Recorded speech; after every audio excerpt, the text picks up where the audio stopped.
Xwendekaran zêdetir jî 17 kombûnên nerizayetiyê lidar xistin.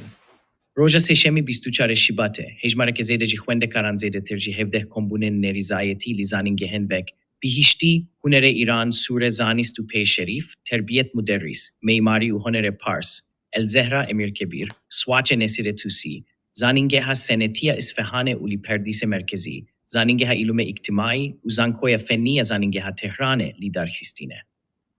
Her vîsa li vê rojê de li zanîngehên azad, şandîz û secad li bajara meşe kombûnên nerizayetiyê birê ve çolê. Divan zanîngehan de Xwendekaran û hîlatina plakardên nerizayetiyê, duruşmê vek Xwendekar dînê serşoriyê kurdînak, û diktatör Xwendekarê dînçavkirî dîn azad dike. Xwendekar bo mafeswêrî heva, herîfe rejîm, hecarî û giranî, em de hêta herî kombûnê pêş bihêle.